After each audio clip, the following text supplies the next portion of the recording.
जगन्नाथ स्वामी नयन पथगामी, नयन पथगामी भाव तुम्हें।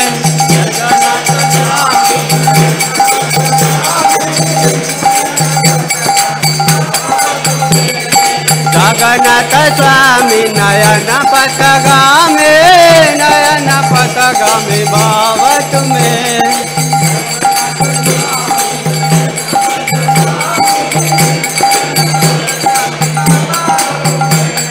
गौरनिताय जय गौरनिताय, गौरनिताय जय गौरनिताय।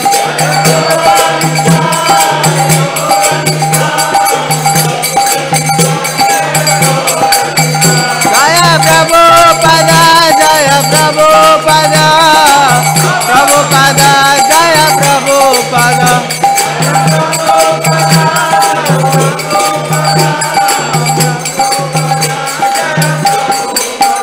निताय गौर हरि बोल, हरि बोल, हरि बोल, निताय गौर हरि बोल।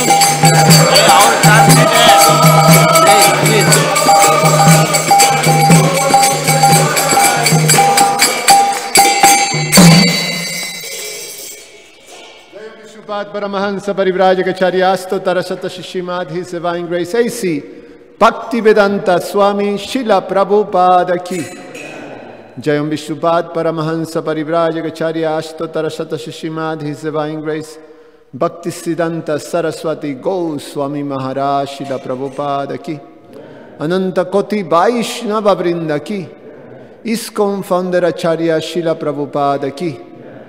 Sat Goswami Prabhu ki, Namacharya Shila Haridas Thakur ki, Prince Kaho Sri Krishna Chaitanya Prabhu Nityananda Shri Advaita Gadadhar Shrivash Adi Gaura Bhakta Vrinda ki, Shri Radha Krishna Gopa Gopinath Shamakunda Radhakunda Giri Govardhana ki, Sri Mathura Vrindavan Dhama ki, Sri Majapur Navadvip Dhama ki, Purushottam Kshetra Sri Jagannath Puri Dhama ki, Ganga Maji Jamuna Mai ki, Bhakti Devi Shrimati Tulsi Maharani ki, their most beautiful Lordship Shishi Kishore Kishori ki, Paramakaruna, their most merciful Lordship Shishi Gauranitai ki, their most merciful Lordship Sri Jagannath Sri Baladev Shrimati Subhadra Maharani ki, Sri Jugadharma Harinam Sankirtan Jagya ki, Grantara Shrimam Bhagavatam ki, Nitai Gaura Premanandi. Oh, glories to the assembled devotees. Oh, glories to the assembled devotees. Oh, glories to the assembled devotees. Oh, glories to Shishiguru and Shigoranga.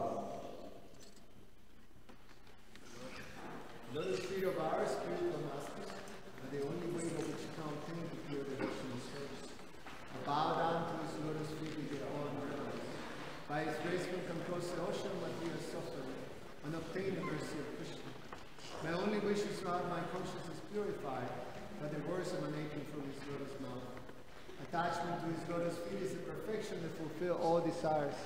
He opened my darkened eyes and filled my heart with transcendental knowledge. He is my Lord, birth after birth. From him ecstatic prema emanates. By him ignorance is destroyed. The Vedic scriptures sing of his character. Our spiritual master is an ocean of mercy, the friend of the poor and Lord and master of the devotees. O Master, be merciful unto us. Give us a shade of your lotus feet. Your fame is spread all over the three worlds. We take shelter of your lotus feet. His Divine Grace, A.C. Bhaktivedanta Swami, Srila Prabhupada ki.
Jaya Radha Madhava Kunja Bihari Madhava Kunja Bihari Jaya Radha Madhava Kunja Bihari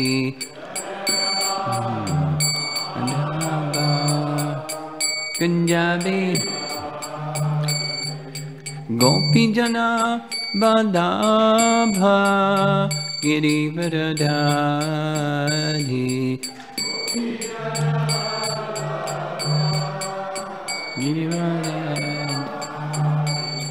Gopi Jana Badabha Girivardhari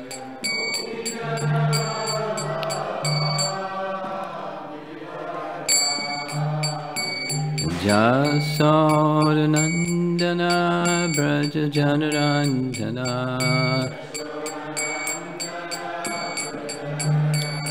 Jasodanandana Braja Janaranjana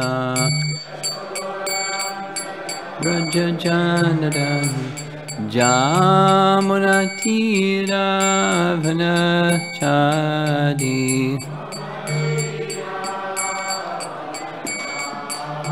Jamuna Tira Vanachadi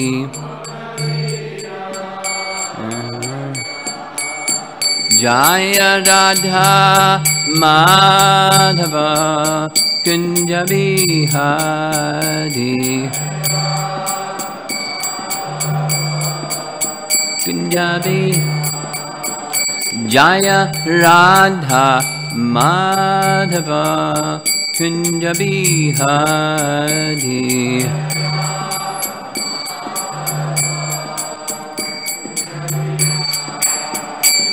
Gopi Jana Balabha Girivardhari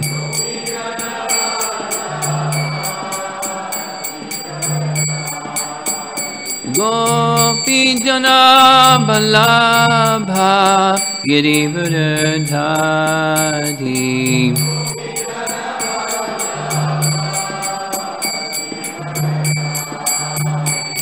Jasodanandana Braja Janaranjana Jasodanandana Braja Janaranjana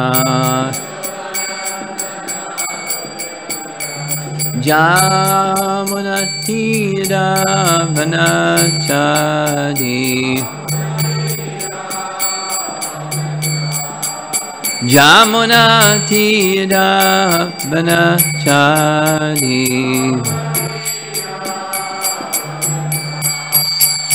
Jaya Radha Madhava Kunja Bihari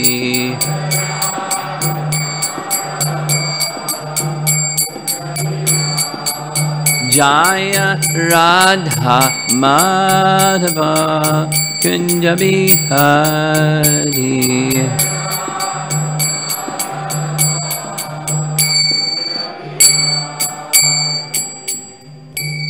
Jaya Vishnupad Paramahamsa Parivajakacarya Astatara Satsasi Srimad His Divine Grace A.C. Bhaktivedanta Swami Srila Prabhupada Ki Ananda Koti Vaishnavrinda Ki Grantharaj Srimad Bhagavatam Ki Gaur Premanandi.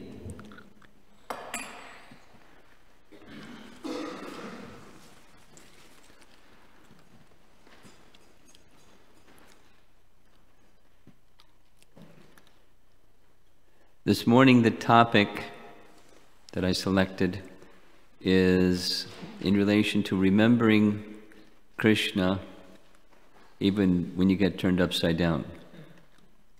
Even when there's difficulty, sometimes there's difficulty. Sometimes it's very severe difficulty. Sometimes you don't know how you're going to survive kind of difficulty. So how to always remember Krishna in those circumstances. And the starting point, there'll be several references, but the starting point is from the original preceptor of our sampradaya, Lord Brahma. By the arrangement of Krishna, Brahma made a big mistake, more than a mistake. He made a big offense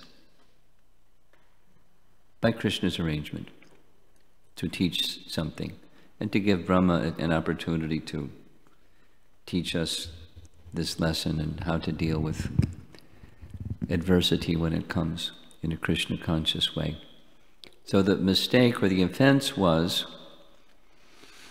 described in the 10th canto. Krishna's enjoying his pastimes in Vrindavan with the cowherd boys, and one of those pastimes, Brahma just happened to observe. He came, because he's capable, he came to experience, to witness firsthand Krishna's pastimes in Vrindavan, and he happened to observe the pastime of Krishna giving liberation to Aghasura. Aghasura was one of Kamsa's cronies, his henchmen, who had a mystic power that he could assume different shapes, and he assumed the shape of a humongous serpent. And the mission was for the serpent to swallow Krishna and basically digest him, finish him. And so it failed. All the cowherd boys entered into the mouth of Aghasura. Krishna then followed and entered into the mouth of Aghasura. Aghasura closed his mouth, this giant python, and Krishna exhibited one of his mystic powers, Mahima Siddhi. He got bigger and bigger and bigger, and the python, because pythons, when they swallow something, their body expands and expands, but Krishna expanded so much as his life, he suffocated. His life air no longer circulated, and the soul of Aghasura popped through the soft spot in the top of the serpent's head. Krishna walked out of and all the cowherd boys playfully walked out of the mouth of Aghasura, and the soul of Aghasura went, merged into the body of Krishna. And the cowherd boys said, "Wow, nice going, let's have lunch."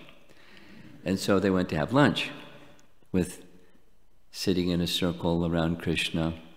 The description is, Krishna then exhibited another one of his potencies, that is, he manifested as many Krishnas as there were cowherd boys, each of the cowherd boys thinking, Krishna is so attached to me, he doesn't even look at the other cowherd boys, he's just looking at me. Krishna is so kind. Krishna is so affectionate. But it's actually one Krishna manifested unlimitedly. And Brahma saw all this. And Brahma was thinking, this was his boo-boo, he was thinking, I wonder what the limit of Krishna's mystic power is. I have lots of mystic power, so I'll challenge my mystic power against Krishna's mystic power and see what he does. Big mistake. A big offense. So what did he do? He kidnapped the calves, because they're little boys now, so it's not cow time yet, it's calf time. They're herding the calves. He took all the calves and tucked them away in a cave, put a rock in front of the entrance to the cave to see what Krishna would do.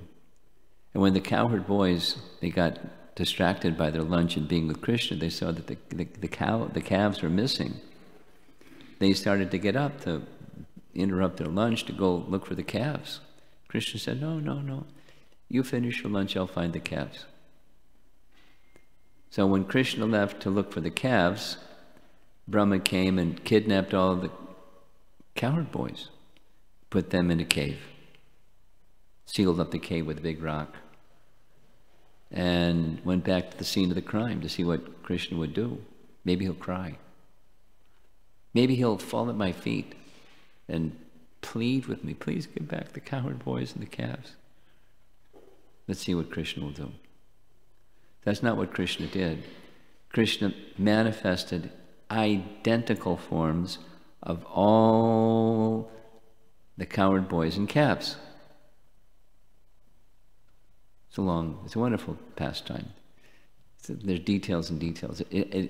In Brahma's time, it was a moment. In earthly time, it was a whole year. So for a whole year, Krishna, looking exactly like each one of the cowherd boys and each one of the calves, went back home because the parents of the boys had so much affection for Krishna that they wished to have Krishna as their son. Although mothers naturally love their children, they had more affection for Krishna. So privately, their hankering was that parental affection towards Krishna as their son. So Krishna fulfilled their desire. For a whole year, Krishna was their son. And the cows, they wanted Krishna as their calf. So Krishna became their calf. And Krishna directly took milk from the cows as a calf. Now, what mothers can't tell their child from another child? No such thing. But Krishna is so expert, not only can create calves and children, he can exactly replicate their voice, their mannerisms, their temperament, their appearance, everything. They weren't robots. They were identical features of each one of the cowherd boys and calves. And this went on for a whole year. Really nice pastime. So, while that was going on, Brahma came back on his time to see what Krishna would do, and there were all the calves and all the cowherd boys. So we went back to the cave, and they were in the cave. Then he went back, and they were sitting around having lunch. And then Krishna smiled, and for each one of the calves and cowherd boys, he manifested simultaneously, along with the form of the boys and the calves, forms of Narayana, surrounded by everything. All the potencies of Narayana, all the material potencies, all the demigods, all the great rishis, and the personified Vedas, each one. It was a big assembly. And they're all big cacophony of sound. They were all offering prayers to Krishna and Vedic hymns.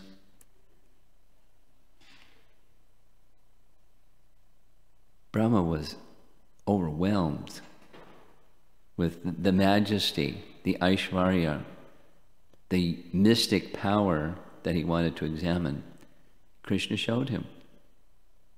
And then, as mystically as all of those appeared, the calves, cowherd boys, and the forms of Narayan, they all disappeared. Poof. It was just Krishna. Because Krishna is everything.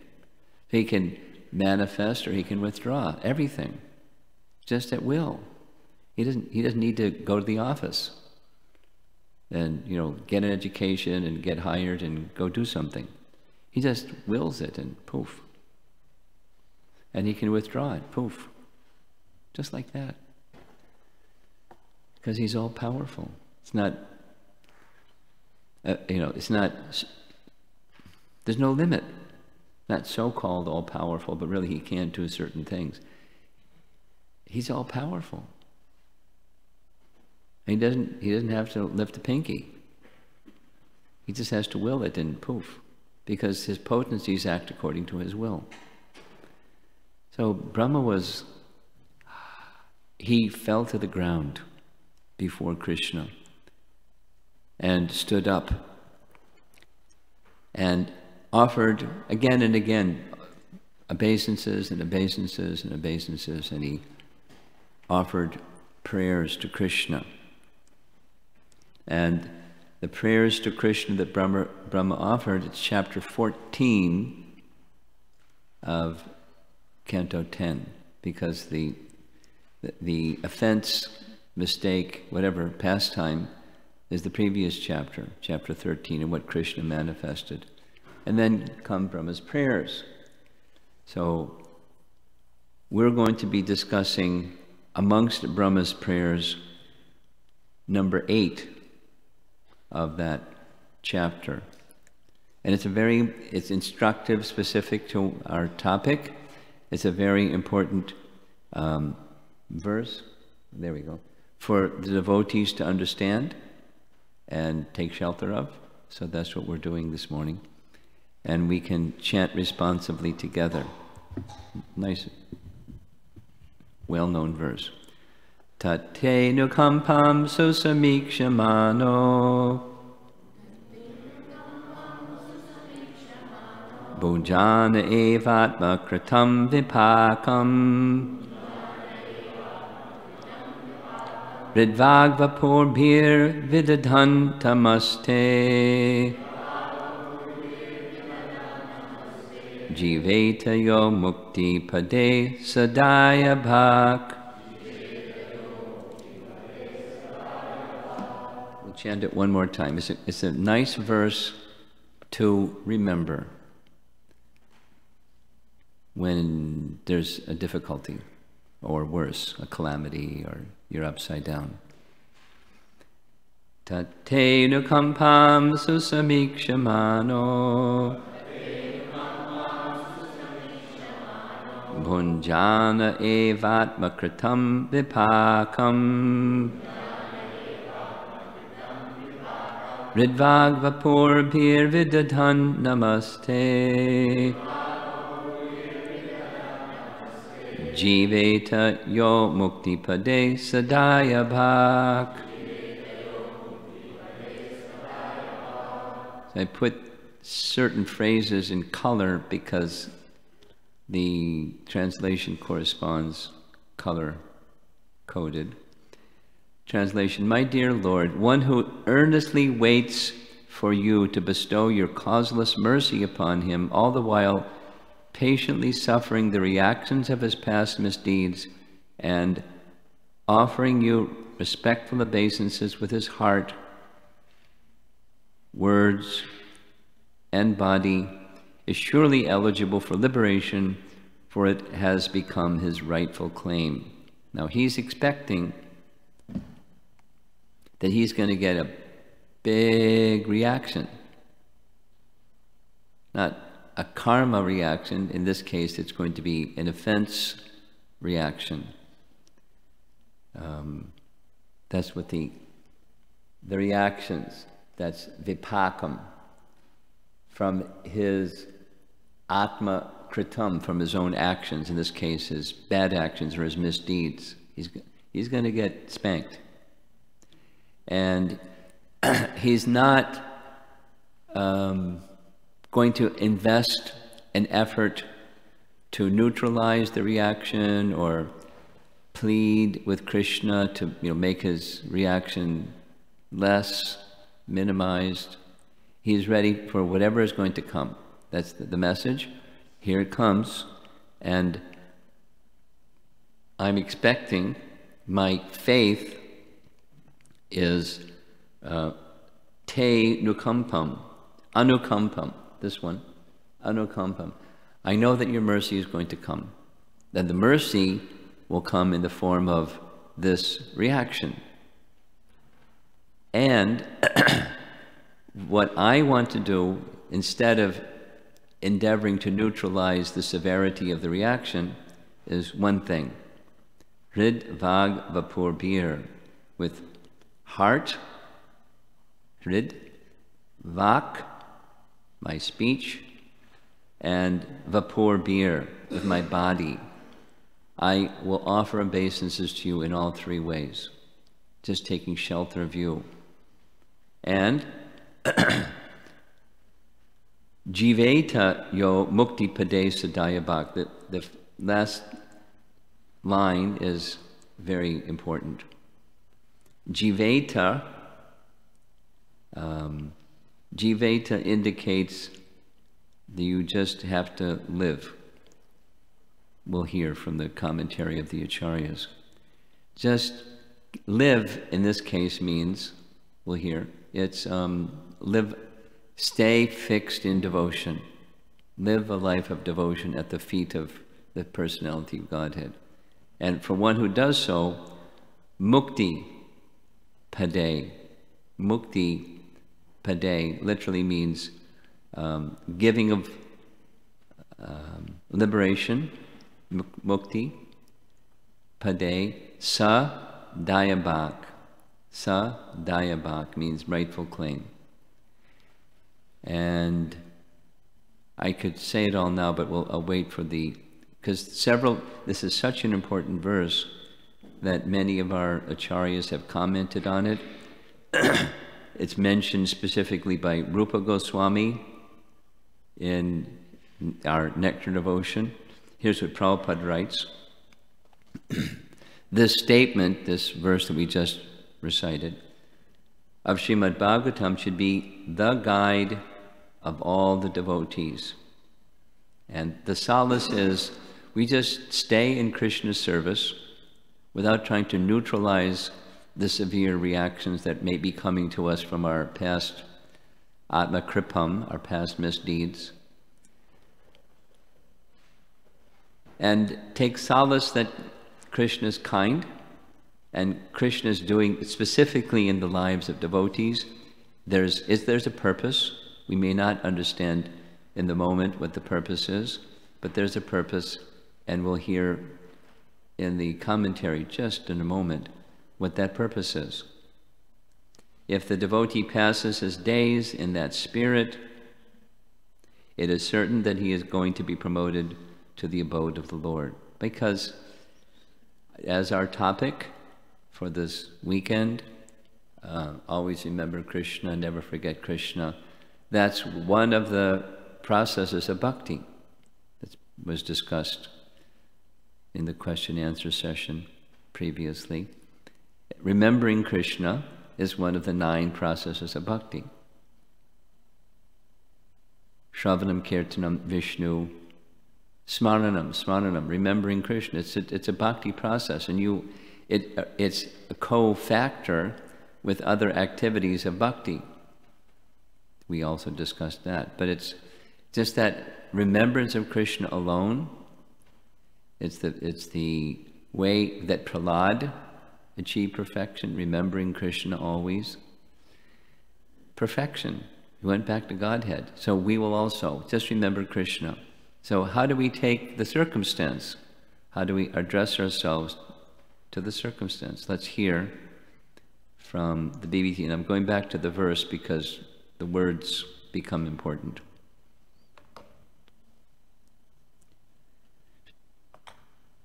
This is our BBT commentary based upon the writings of our acharyas. Srila Sridhar Swami explains this point, this jiveta, according to law in India, which follows the law of Manu, at least this one does, that the property of the father, he doesn't have to write a will, it goes to the eldest son, progenitor, the law of progenitor. Debts also go to the son, but the property of the father goes to the son.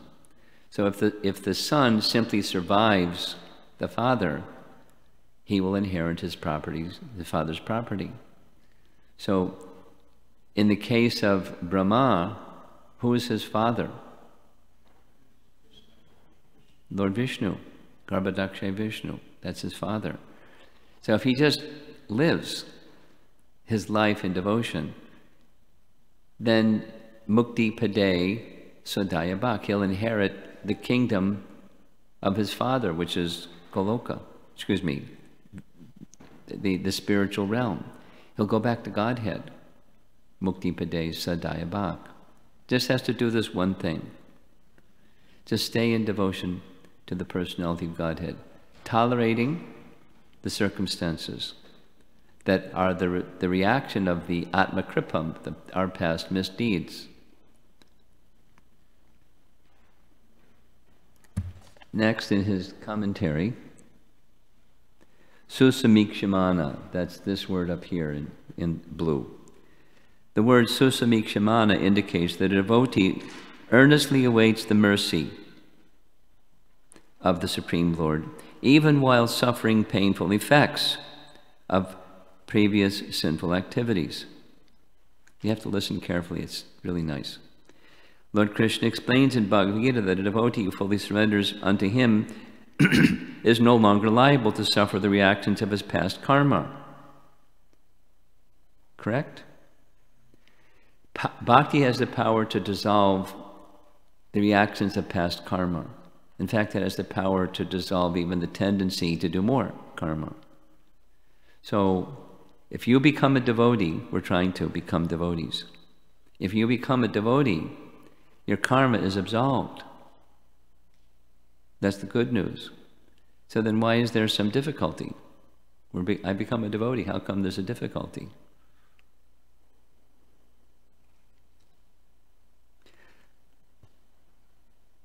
However, because in his mind, the mind.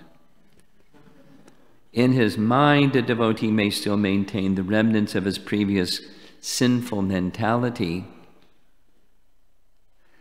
The Lord removes the last vestiges of the enjoying spirit by giving his devotee punishments that may sometimes resemble sinful reactions.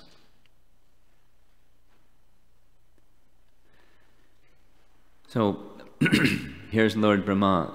He has this experience. I made a big offense.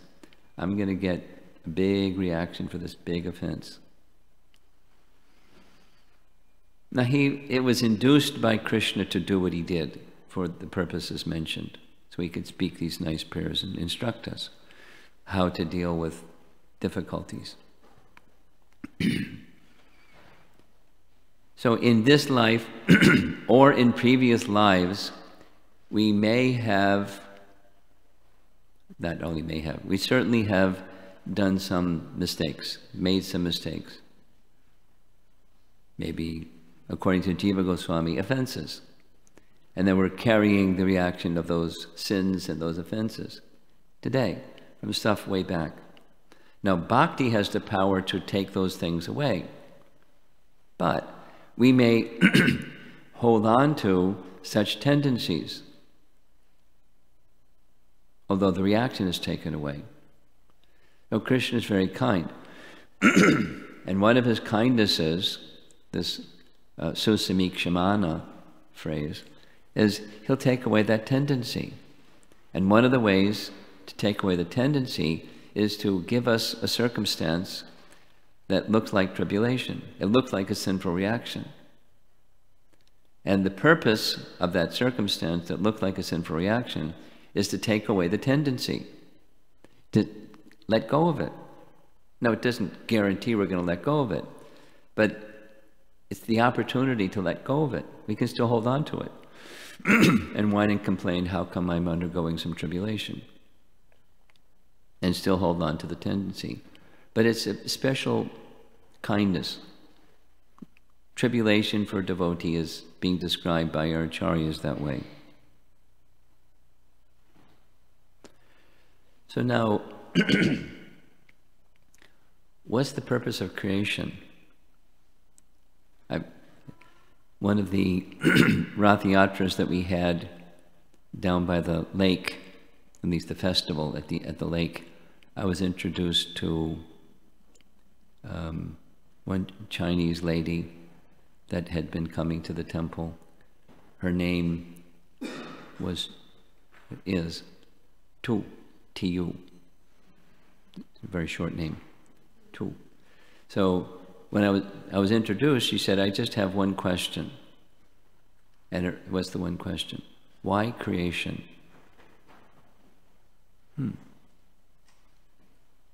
That's a thoughtful question. So in this purport, it's actually two main purposes, but one of those two main purposes is the living entities that have misused their free will, they have a rebellious spirit against Krishna, is to rectify that.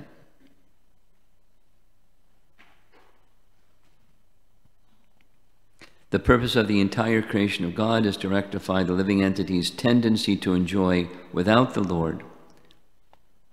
So that's the tendency.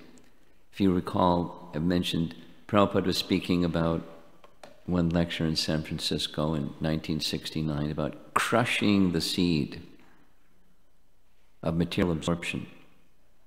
We spoke yesterday evening about nirvana. That's nirvana. Crushing the seed of material absorption. There's what's beyond nirvana, but just crushing the seed. You can't go beyond nirvana. You can't go into the spiritual realm if you still have that seed. So we're devotees. And we're engaged in devotional service, trying.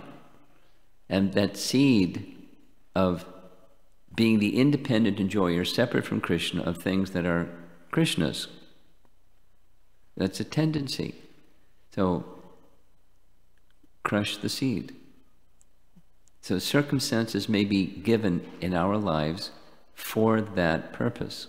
We may not understand exactly how and all those interesting things, but there's, at least in principle.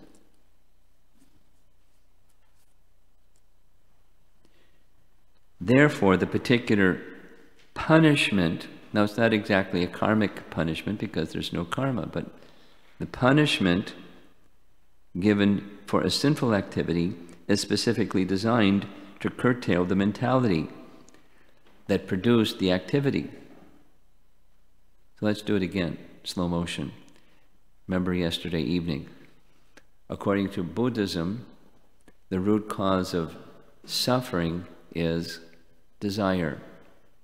Vishwanath Chakravarti Thakur says, no, the root cause of suffering is ignorance. The primordial ignorance is ignoring Krishna. And from ignorance comes ignorant desire.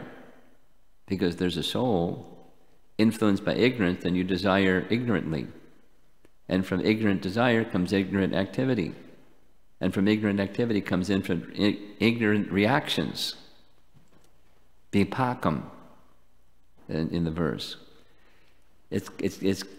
We're suffering because of ignorance. And the cure is take away that ignorance, take away the ignoring Krishna. So we're devotees. We're trying. This question came yesterday in the question and answer session about, is nirvana a kind of bad attitude towards Krishna? Well, it's ignoring Krishna. It's ignoring Krishna. The ignorance still remains. So if ignorance still remains, what's going to happen? Suffering is going to... You can undergo anesthesia for some time and not feel any pain. When the anesthesia wears off, you're going to feel the pain of the surgery or the dental extraction or whatever it is that you're under anesthesia for.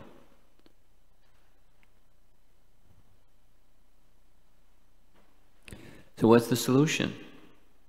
The solution is bhakti, and specifically remembrance of Krishna, taking that position of shelter in remembrance of Krishna. It continues, same message.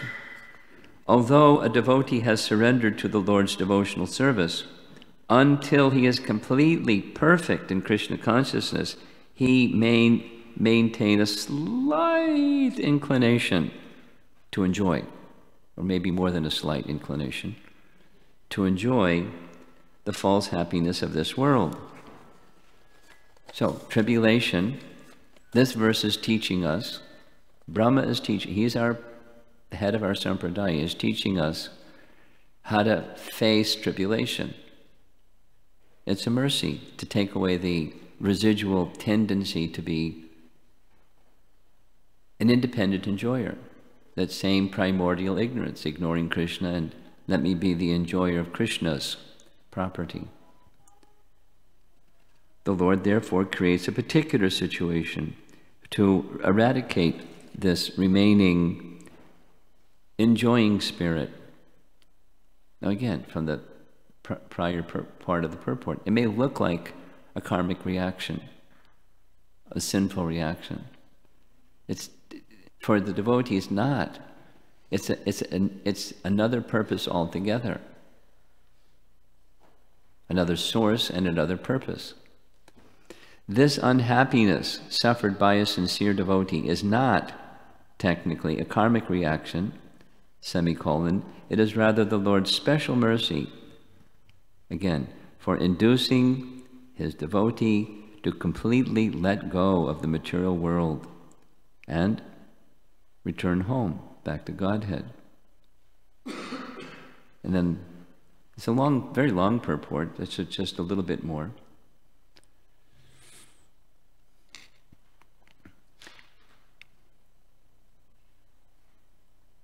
A sincere devotee, we're trying to be sincere devotees. So there's a quality that sincere devotees share. They earnestly desire to go back to the Lord's abode. Now, in Chaitanya Mahaprabhu's teaching, Mama Janmani Jamanani Ishware Bhavatad Bhakti Rahaita Kitvi, you can give me birth after birth in this world, that's okay. I simply want to be engaged in your service. And being engaged in your service, that's back to Godhead. Being with the Lord in his spiritual atmosphere, his spiritual abode, because his abode can descend wherever he is, and you're with him. If you're with him by strength of undivided, unconditional, two important adjectives, devotional service, then you're with him always. Without the longer story, Prabhupada said, please understand, I'm always with Krishna. And Krishna is always with me. So back to God, it doesn't mean like get on a 747 or some kind of a craft and go somewhere. It's consciousness. Because when that consciousness is there, Krishna is there. Krishna is there in his fullness. That's the Bhagavatam's message, the Pashat Purusham Purnam. In his fullness, Krishna is there, because he's attracted by the devotion of his devotee, and the devotee is attracted by him and his wonderful qualities and loving nature, even when there's a difficulty, even when you're Lord Brahma, even you're whoever you are. We'll hear some more.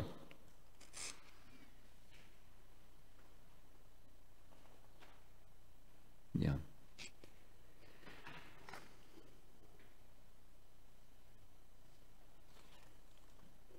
So, again, Rupa Goswami makes reference to this verse in Nectar Devotion or Bhakti Rasamrita Sindhu.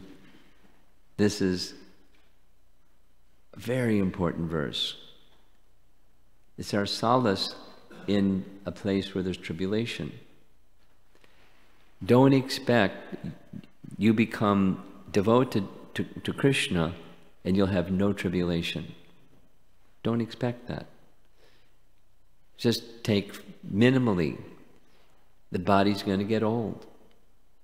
And, you know, some of you are younger, but when the body gets older, things that used to work don't work anymore. And pains that you didn't know could be painful start to be painful. And, you know, the machine breaks down. You can't do what you can't. There's lots of things you can't. You can't see, you can't remember, you can't. Lots of things, just the machine breaks. And when the machine finally breaks, you just toss it away and get another one, like another car. stop repairing the car, just get another one. So that's the arrangement. Old age, disease, and death. And then, lovely part is you do it all over again. Birth again. As long as there's attachment, as long as this seed that hasn't been crushed is still there to be an independent enjoyer. It's very subtle, and it's something that as devotees we need to be mindful of. It's what brought us here, and it's what keeps us here. Birth after birth, from higher to lower circumstances of life. Happy, all the whole spectrum of duality. Happiness and distress. Lower planets, human species, heavenly realm, even beyond heavenly realm, and it's all temporary, and then back down again. It's really, it's a mistake to cling to that independent enjoyment spirit, but it's a very strong tendency. It's the primordial ignorance that brought us here and keeps us here. And this verse is teaching one of the ways, it's not the only way, we can just let go voluntarily, but if we hold on, Krishna is still very kind and he can help us let go, even a little less than voluntarily. But still it has to be voluntary, because love is voluntary. You have to say yes instead of no. So Jiva Goswami has written a commentary on this verse, naturally. He's two different places, Krama Sandarbha and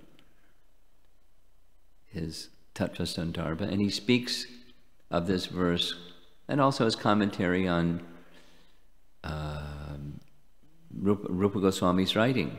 Anyway, he says this word jiveta in the verse, just all you have to do is be alive, but not like just physically alive. The alive, he explains, means alive in devotion, or alive and awake in your relationship with Krishna.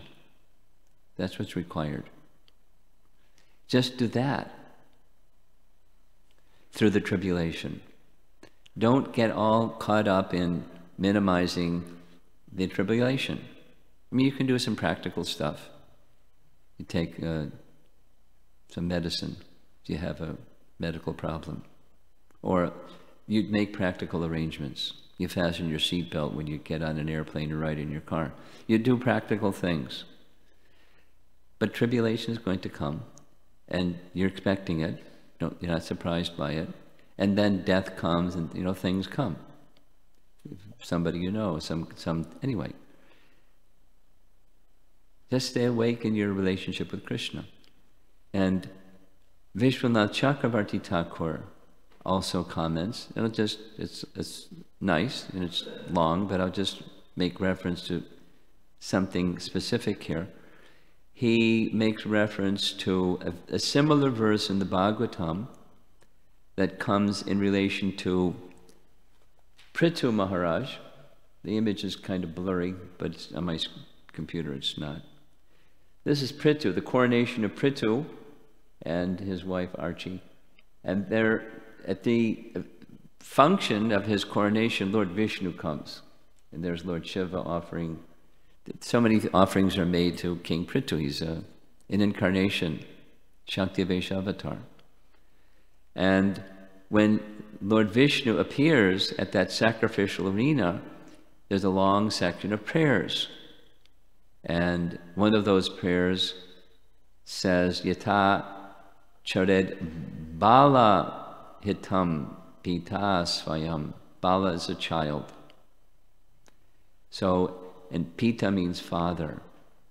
So he says to Lord Vishnu, you are like the father, and you come to offer me some benediction, but I'm not going to ask for anything. You know best, because you're the father and I'm just the child. And so, as a father, not waiting for the sun's demands, does everything for the benefit of the sun. Please bestow upon me whatever you think best for me. That's the right attitude. That's what this verse of Lord Brahma is teaching, according to Vishwanath Chakravarti Thakur. And just a few other references, that just developing the theme of remembering Krishna when we're passing through some difficult circumstance.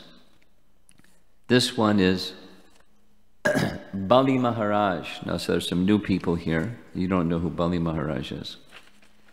He's a devotee, and Bali Maharaj was performing a sacrifice. Well, the Brahmanas were doing the ritual for a yajna or sacrifice, and Lord Vishnu appeared in this little form of a dwarf Brahmana named Vamanadev. And Bali Maharaj was so enthused. Look at this effulgent, extraordinary, exceptional Brahmana. And he was, by nature, charitable. So, how fortunate you've come to the sacrifice. Everything is now auspicious by your sacred presence. I want to give you charity. Ask for anything. I'm the emperor of the whole world. Ask for anything and it's yours. He said, I'm just a little boy, I don't need much. Just 3 paces of land. And Bali looked at his short legs. You're a dwarf. 3 paces of land. But if that's your wish. So the wish was granted. And 1 pace covered the whole earth.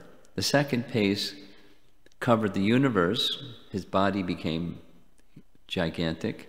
And his 2nd pace poked a hole in the covering of the universe. And the causal ocean started pouring in. So Vamana said to Bali, you promised me 3 paces of land. But you've only given me 2. So he said, well, you can put the 3rd pace on my head. Benedict me. So he gave everything, knowingly, to Lord Vishnu. But to teach a lesson, as it says, to show the glories of his fully surrendered devotee, what did Vamanadev? He said, oh, you've given me everything, but you didn't give me 3 paces, so I'm going to punish you. He had him tied up, as you see in the image here, like a criminal. He just surrendered everything with love. He tied him up like a criminal. Harsh, apparent. And there was this whole commotion. Hey, that's not right. And the grandfather of Bali Maharaj was Prahlad. And Prahlad came and said, no, it's good.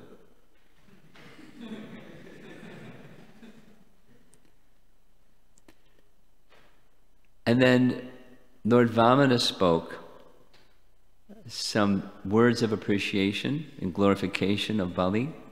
And essentially he said, I did this tying him up to show his greatness. Because he didn't protest. He didn't try to, hey, wait a minute, you know, I did good, now you're giving me punishment. That's not right. And if you want, you can do something, but don't tie me up like this. I'm this powerful king, and treat me with dignity. And he didn't protest at all. So Lord Vamana said, I wanted to show, just see the quality of Bali. And then he explains our theme for this morning. A devotee is sometimes put into adversity while executing devotional. This is the verse spoken by the Lord, Vamana. A devotee is sometimes put into adversity while executing devotional service. In adversity, everyone laments and becomes aggrieved. But by the grace of the Supreme Personality of Godhead, a devotee, even in the worst condition, can understand that he is undergoing a severe examination. We don't like exams, academic ones for sure. And then there's life exams. And when you're a devotee, you don't want to be examined, you want it to be like things are nice. But sometimes there's an examination. Bali Maharaj passed all such examinations as explained in the following verses. Actually, that's the purport, sorry. So Prabhupada explains, this is Prabhupada's purport from the Bhagavatam. The Supreme Personality of Godhead sometimes puts a devotee to severe tests that are almost unbearable. One could hardly even live under the conditions forced upon Bali. That Bali endured all these severe tests and austerities is the mercy of the Supreme Lord. The Lord certainly appreciates the devotee's forbearance. Now, where do we get qualities like forbearance from? From the same place you get everything from. So if we depend, as Brahma's prayers say, you depend upon the mercy, susamikshamana, of the Supreme Lord, then you get whatever you need in order to pass the exam. You get an A in your exam. Doesn't mean you don't do your homework before you take the exam. You prepare for your, whatever it is, your SATs and your final exams and your whatever it is, this, the academic stuff and occupational stuff. We do what's needful, but the ability comes from Krishna. And if you're in the consciousness that I'm doing this for Krishna, that's Krishna consciousness. And Krishna gives you all the ability you need. In this case, when there's an exam of how much could you tolerate, he'll give you all the tolerance you need. That's what's being said.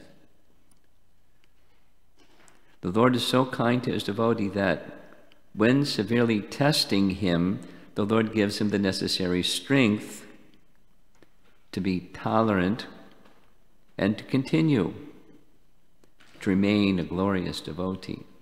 It's a very important verse. It's referenced by Vishwanath Chakravarti Thakur in his commentary on this verse by Lord Brahma, and a few other examples, and we're done. Another nice example is King Chitraketu.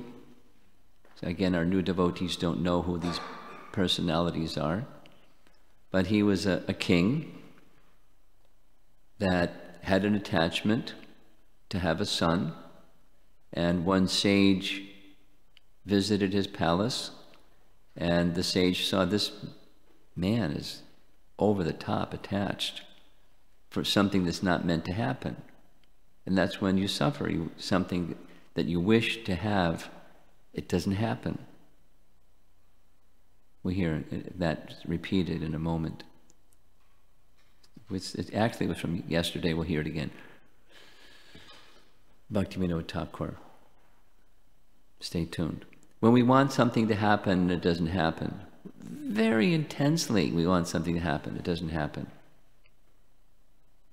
We feel some pain, some unhappiness. So the king wanted a son, wasn't to happen. A sage, Angira Muni, gave this arrangement by a yajna that he could have a son that would be both happiness and distress. The king was very happy, the son was born, but then the co-wives poisoned the little baby, and he was sad, very sad. So Narada came and gave him instruction in how to bear reverses that come in life. It's exactly our topic. And it's without attachment to the circumstance. It's possible if you're attached to the Supreme Lord. That's bhakti. If you always remember Krishna, then the circumstance doesn't cause distress. So the king was very elevated. He got it. And he went and left his kingdom, took a situation of exclusive devotion to the Supreme Lord. He became a highly elevated personality in a heavenly planet in his very lifetime. And then the painting shows, a little blurry, it's just, maybe you can fix the focus. You know how to do that? A little better. So he came in this vimana, like a traveling craft that can go between one planet and another planet, and he went to visit Lord Shiva, his friend. He was so elevated, Shiva was his friend, like equals, very elevated. And he made some remark that Parvati thought was criticizing Lord Shiva, so she cursed him. You become a demon. And he didn't become disturbed. Wait a minute, I was complimenting your husband. You're cursing me to be a demon. Have you misunderstood my words? He didn't do that. He just accepted. There's a higher plan. I don't know what it is. There's a higher plan of the Supreme Lord in this being cursed by Parvati, and I accept whatever it is. But one thing is, my mind will not budge an inch from this position of taking shelter of the lotus feet of the Supreme Lord. So that's what he did, and he became a demon, and he went back to Godhead from a demon's body because his mind was fixed, always remembering Krishna. Another nice pastime with a blurry image that's really clear on my screen, but what to do? This is Indra, who similarly made an offense, and he was going to get his reaction, and he knew it. So he came before Krishna and offered prayers to Krishna. And the kindness of Krishna was Krishna just removed the pride of Indra. Because when you're very opulent and your heart's not pure, it's a tendency to be proud. So the best solution is to get a heart that's pure. Somehow go get one. Work on making your heart pure. And then you can have or not have. You can have opulence or have no opulence. You can have this or not have this. You can have that or not have that. You can have any circumstance, and when the heart's pure, you're contented. Until then, you're stuck. So now, each one of us, what's next? You know, the crystal ball. One of the messages of the verse of Lord Brahma is where there's this fate that's going to come. You know the word fate. It's the hand of fate. Something's going to happen. It's in your horoscope and yada, yada, yada, and something's going to happen. So what do you do when something's going to happen? You face the something that's going to happen with full trust that Krishna will carry you on the other side of that thing that's going to happen and give you the strength and the tolerance and the intelligence and the capacity. That's going to happen if you keep your mind fixed upon the Supreme Lord. That's what this verse is saying. Two more things and we're finished. There's this image of Bhaktivinoda Thakur. Hemangi wanted to have a copy because she said it was pertinent to something she was planning. Here it is again. Jaiva Dharma message. How can the mind, dominated by lamentation, fear, anger, greed, envy, etc., meditate upon Sri Krishna? A devotee may become affected by lamentation and illusion because of the death of a family member, or because a coveted desire remains unfulfilled. But he must not allow such feelings to paralyze and cripple him. And it is natural to mourn the demise of a son. I'm going to send this to a devotee in China. They'll have to translate it. they lost their mother, and it's been very difficult for them. They're very, very close to their mother. And it's natural. Mourning for a departed dear one is just part of life. It's not unnatural, Bhaktivinoda Thakur is saying. But one must quickly overcome such unhappiness by taking shelter of Sri Krishna and praying to him for solace and strength. In this way, a devotee must train himself to always remember the lotus feet of the Lord in all circumstances. And our last reference is here. Actually, there's more than one. Fire of ordeal. This is a phrase given by Bhaktisiddhanta Saraswati Thakur, and it appears in more than one place, but one prominent place is in his purport to Brahma Samhita. You know the verse, Yastvindra Gopam Atavindra Maho Sva Karma. So the Supreme Lord dispenses karma for all living entities, from the tiniest, the Indra Gopa germ, up to the topmost situation of those who are demigods, the devas. Atravendram ahosva karma. So when karma comes by the natural arrangement that you do something, you receive something. That's this vipakam word in the verse. Action, reaction. That's karma. Action, reaction. Not only the action, it's the reaction. It's part of the package.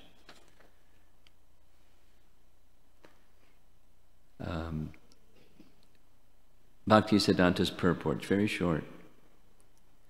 God impartially induces the fallen souls to act in the way that is consequent on the deeds of their previous births, and to enjoy the fruition of their labors. That's for the non-devotee, all living entities. But out of his great mercy to his devotees, he purges out by the fire of ordeal the root of all karma. So, what's the root of all karma? It's ignorance.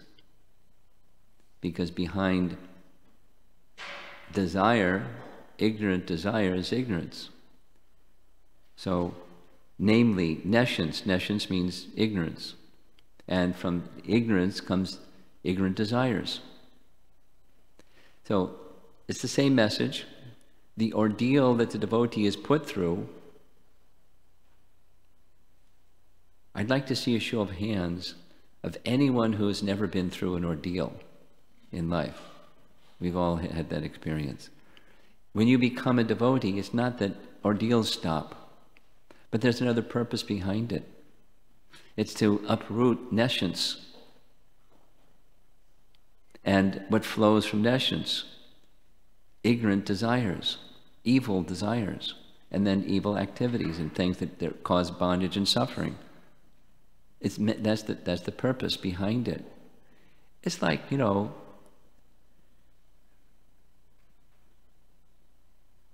I was asked by a devotee, I think, there's some movie, and they're asked, you know, the truth pill or the illusion pill, the red pill or the blue one. What's it called? Matrix. Okay, great. So what do you want? You know, you want the blue one or the red one? And the reality pill is, for the devotee, it's not Krishna promises you'll never have a tribulation. Become a devotee, and it's shanti, shanti, shanti. That's not the promise. You never get old, you never get disease, you never die, and you'll live forever in bliss. That's not the promise. On the material side. But if there's some difficulty, there's a wonderful purpose behind it. And that's this fire of ordeal message. Look at the verse. It's text 54 of Brahma Samhita, if you want to go back and read it again. Two other references, and I'm done. Bhaktisiddhanta spoke about this from time to time, and it's natural that a great acharya is addressing the feelings and the needs and the false shelters of people of this world, his audience, his students. So in Dhaka, Bhaktisiddhanta spent a whole month lecturing on one verse. He wanted to prove or demonstrate that within Srimad Bhagavatam there's unlimited meaning. So 111 Bhagavatam, he spoke on one verse for a whole month and never repeated himself. So there. And he could have gone on for months. But in those Dhaka verses, they didn't have MP3 recorders, but some persons kept record of what his messages were. Those favored by God find their paths set by thorns. Let me not desire anything but the highest good for my worst enemy. Supposing somebody causes you pain, how do you address that? Desire their good.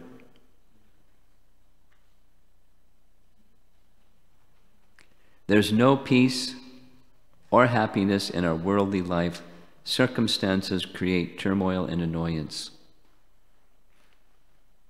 Supposing somebody says some malicious, bad thing about you.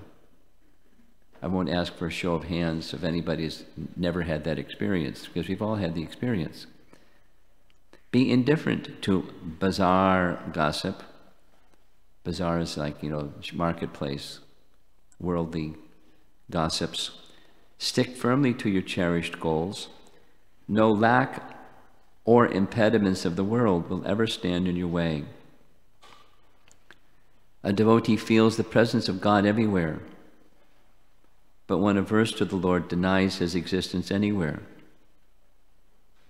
And then another, chant the Mahamantra loudly and without attachment. This will drive away inertia, worldly evils, and pests. It doesn't mean just mosquitoes.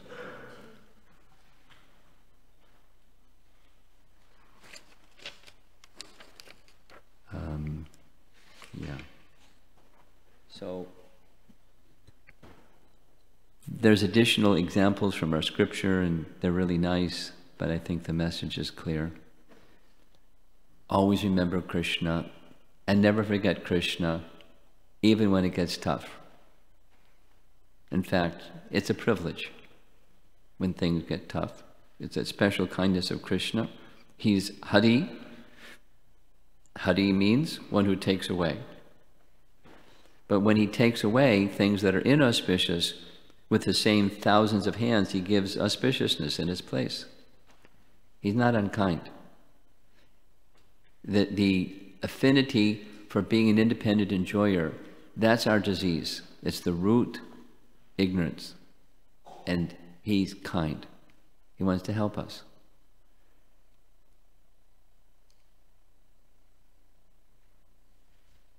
It's a great opportunity. It's a great privilege. It's a great kindness. Not easy. It's easy to say it. Then when the tribulation comes, oh.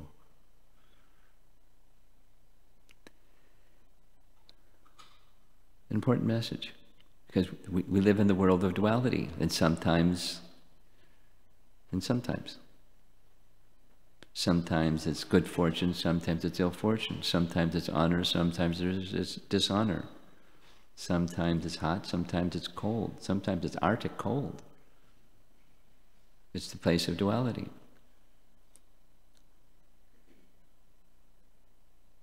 And it's not just, well, it could be worse. I mean, get the message that when there's the place of duality, it's not meant for us to be the enjoyer of. Something else is meant for us. And take that shelter of that something else that's meant for us, this position of devotion to the Supreme Person in love, then real happiness is there, and any circumstance is okay. Not like lovely, but it's okay.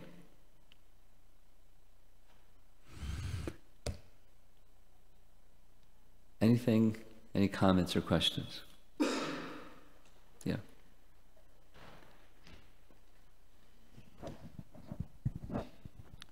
Hare Krishna, Guru Maharaj. As we understand that Krishna gives the strength to the devotees to go through the testing circumstances, is there anything from my side, that any prerequisite that we have to do? And I'm also connecting this to the fact that we get the strength to carry our spiritual teachers or spiritual master instructions. The strength is and there. Krishna's too, by the way. In the instruction itself. And Krishna's too, yes. So is there anything, any prerequisite or anything that I have to do from my side? Remain faithful. Trust in the relationship. Because Krishna is trustworthy. He'll never let you down. And it's just like, you know, you have children, and you're not going to act cruelly to your children, but you may sometimes deny something they want. You may negotiate with them, but there may be some things you just deny. And it's not out of cruelty, it's kindness. And a child or a devotee of Krishna that understands the Master is trustworthy, they won't complain. Because they understand that the place that it's coming from is kindness, that the being deprived of something that you want, or whatever it is, that the feature of duality that's coming your way, it's kindness. So it's faith that's not conditional.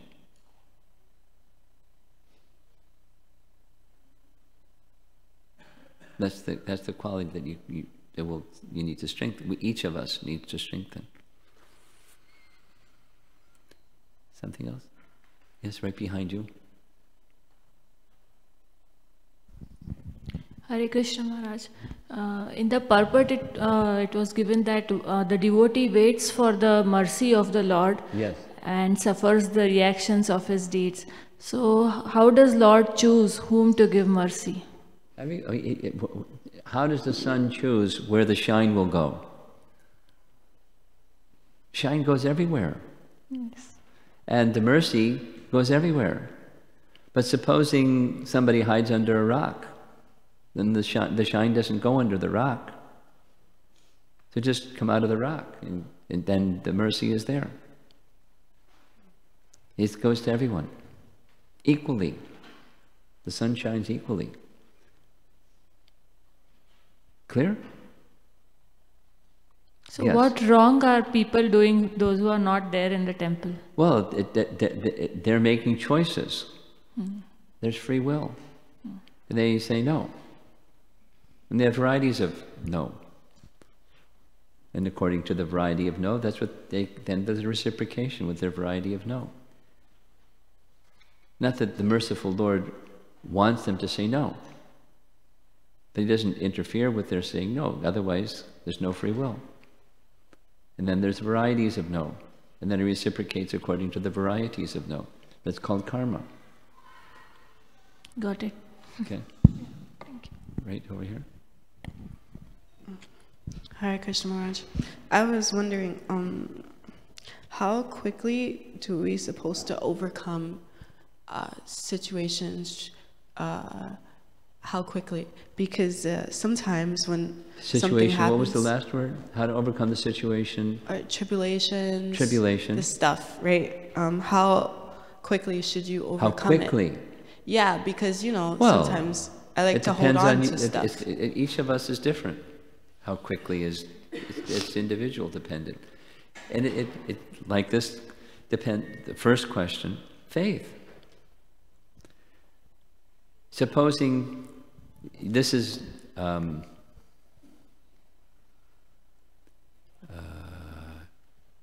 Jagadananda Pandit. Supposing you want to cross a river.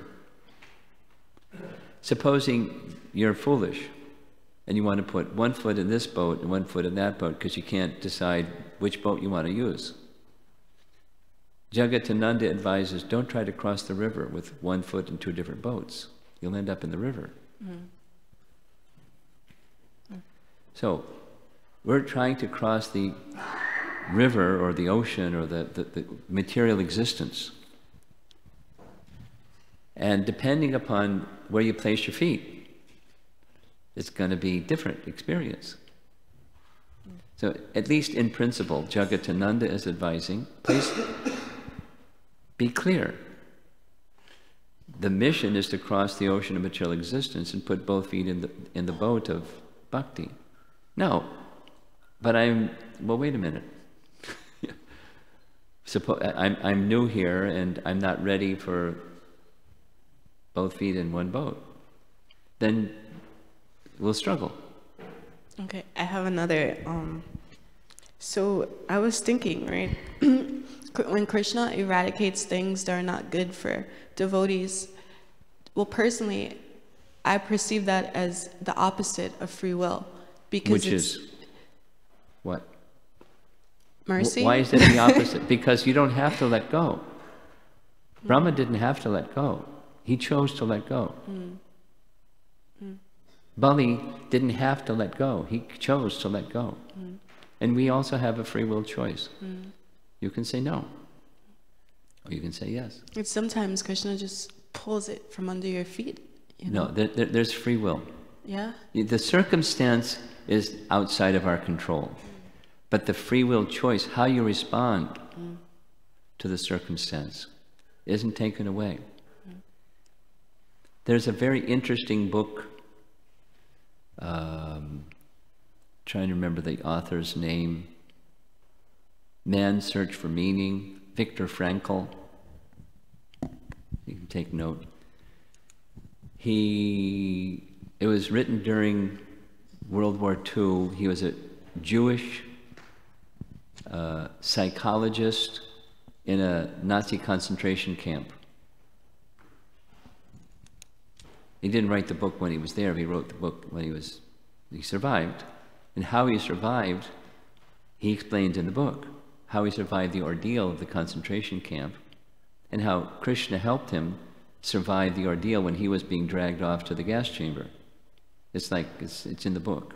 But one of the things he says is, on this point, one thing that cannot be deprived from any man in circumstances that are outside of their control. There's sometimes circumstances you just can't do anything about.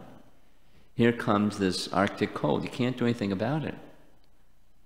But the cold, you can choose how you're going to respond to it.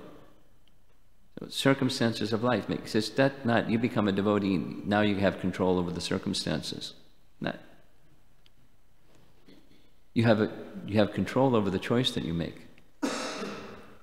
He says that directly. Not, verse and chapter from Bhagavad Gita and Bhagavatam, but it's a principle. How you're going to behave and how you're going to, the conscious choices that you make in face of adversity. But you said that Krishna will punish us in a way so that it will eradicate that bad. Well, he'll give us the choice. It's not a done deal. So that's a choice. Sometimes it seems like it's just like, no, right, there's choice. I gotta get rid of this. The circumstances are not our choice. How you respond to the circumstance, that's your choice. I see. Now it's clicking. Ah. Okay. Thank you. Okay. Subal. He always has these long questions. Well, there's two questions from the internet, Guru Maharaj. Okay. And there's one from myself. Oh, okay. I keep it short. First question is, could you explain the difference between reactions from past misdeeds versus reactions from offenses? Is it involvement of Krishna in the second one? Yes. A short answer is, just as the action of sin is serious depending upon the nature of the sin, let's just take the example of accidental death And way over on the other side is first-degree murder. And then there's stuff in between. So punishment by law is dependent upon the nature of the crime. So karma, similarly, is diverse in its severity. Sin, and its reaction to the sin, is diverse.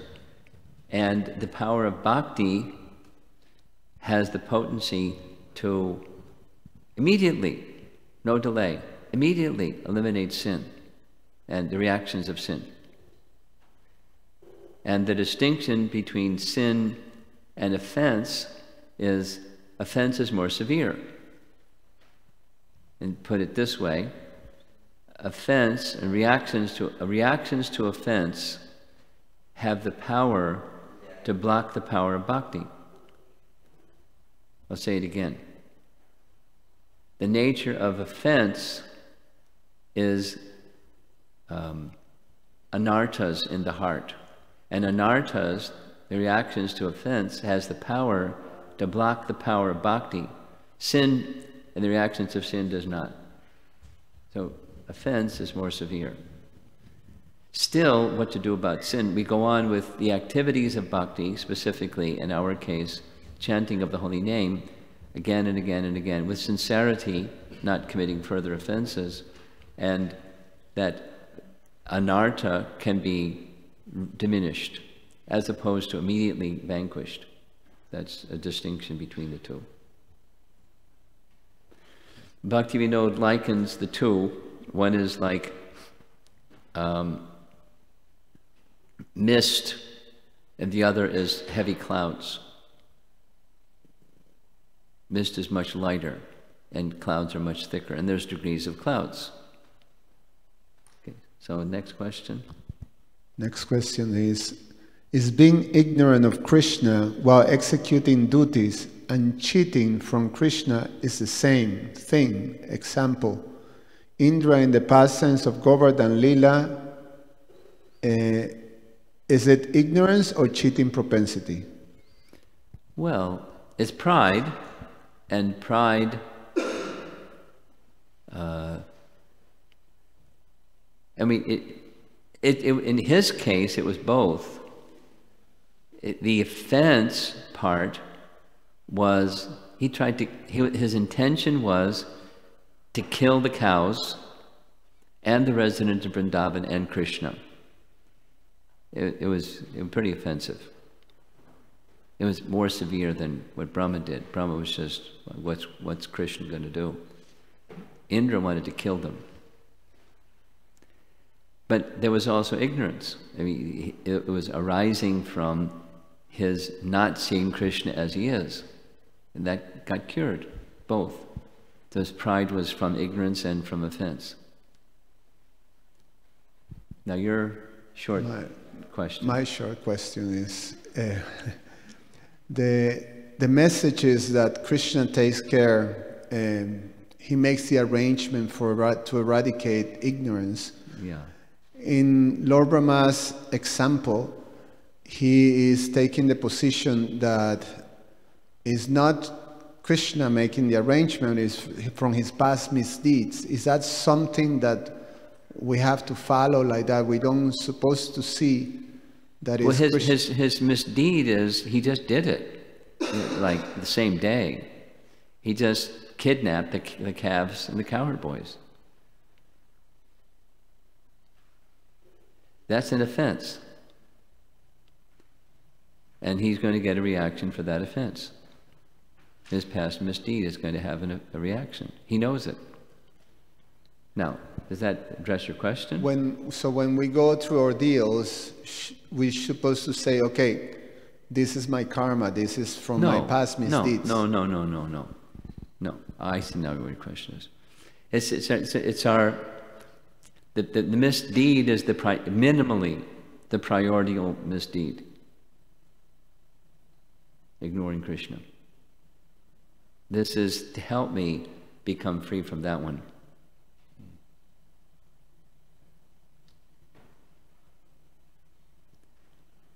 It's in the purport. Read the purport again. It's very clear.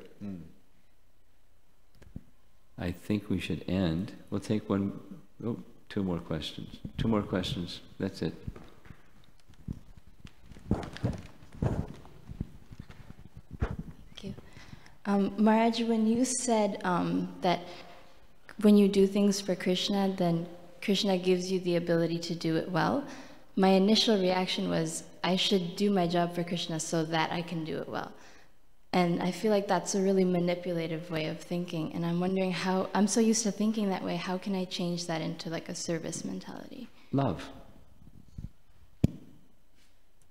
In one word. Same as this letter that you recently wrote, but it's not, I'm at the center. Love is, the other person is at the center. That's what love is. The interest of the beloved, that's my interest. Not the interest of the beloved can take care of my interest. The beloved can take care of me. That's selfish. The other is the interest of the beloved. That's my interest. That's love. And so we're not there yet. Instead, it's lust. Love has been transformed. It's about me. And lust doesn't just mean, something gross sensual. Lust is exactly as you were quoting. I want to be the enjoyer of stuff. I'm at the center. It's Maya. So in Maya, I'll get, Krishna to take care of my stuff. And then it's business. I'll do because he'll do. And if he doesn't do, wait a minute, I might check out. Either explicitly or silently or emotionally. So the cure is love. And we have to cultivate that. That's the bhakti, sadhana bhakti is the cultivation of that. Now you can do sadhana bhakti because I'll get, the good thing. According to what we heard yesterday, Bhakti Vinod and Vishwanath say that's what Vaidhi Bhakti is. Because I'll get something and I don't want, the punishment of not getting the something that I want. Of being deprived of that something that I want. That's Vaidhi Bhakti. Now, what to do about that? You're questioning, that's your very question, how to get to the stage of love. And the acharyas tell us, we go on with the hearing process where purification takes place and the compass starts to move towards Krishna. And then it becomes the real, and then bhakti begins. Those phrases in the Bhagavatam. Because the other is, selfish. That's Vaidhi. I don't want to suffer, I want the happiness. I want the good thing, I don't want the bad thing. It's me. And bhakti is the mature stage. It takes time to get to the mature stage. But then that's when the mind, you don't have to instruct the mind anymore. It goes. Until then, we have to instruct the mind.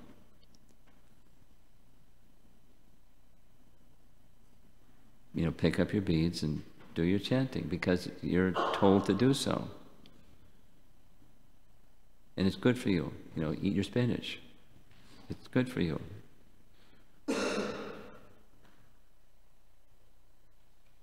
Okay?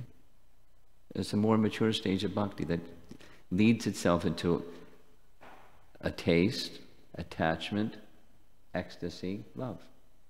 It's a sequence. And in between us and that is the anartha nivritti stage where there's this stuff inside that's blocking. So we're still selfish. Krishna is in the picture for convenience sake. Gets me what I want and I don't have to undergo the unpleasant things I don't like. It's a good business deal. He's a good customer for my business.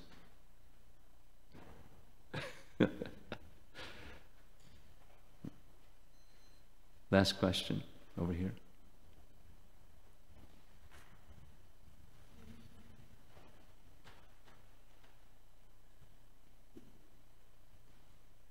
Hare Krishna Maharaj. Part of my question is already answered, but maybe still. You mentioned that my question was, when the tribulation comes, it depends on the tribulation how much you can, strength to overcome that tribulation and still take the shelter. Maybe one after the other, if it comes, you don't The have requirement is not overcoming the tribulation. That's not, the litmus test of how successful you are in Krishna consciousness. It may just be you endure the tribulation. Really nice example. I think I shared it. But anyway, here we go. In Toronto, it's record-breaking cold. Like 12 degrees Celsius, colder than ever before in the history of Toronto. It's colder in Toronto than in the North Pole. While we're experiencing whatever we're experiencing. And there's 50 teams of devotees going out door to door, hoping they get inside a nice door, to sell Bhagavatam sets, because they made a pledge. And the Sankirtan leader is like, got Vaisheshika horsepower going. They're really inspired by him. And 50 teams of devotees in this cold are going out till they meet their quota, their pledge. Because he visited there and they made a pledge and they're going to meet their pledge. It's colder than the North Pole. So, who wants to go out? But they're going out. So they're tolerating. It's not like it's going to get warm because they're Krishna conscious. They're overcoming. They're just tolerating. Yes? So the test is not you overcome the tribulation necessarily. You may, but you stay faithful to the lotus feet of Krishna throughout. There's one thing. Krishna should be pleased. That connects with this question Sweta was asking. Okay? We have more. No, when we tolerate, while tolerating the mind, we are instructing the mind not to take the false shelter. Yes. But again, as in Bhagavad Gita, it tends abhyasa, but still goes. As long as that seed is not crushed, the mind is going to go there. Bhakti has the power to crush the seed and nothing else. Not your determination, willpower, good karma, and everything else. So what are the practical ways we could... You cultivate. Faithfully. Consciously cultivate. Going in the direction of relying upon Krishna only. That's Brahma's verse. Go back and read the verse, read the purport, and be happy. Srila Prabhupada ki jai.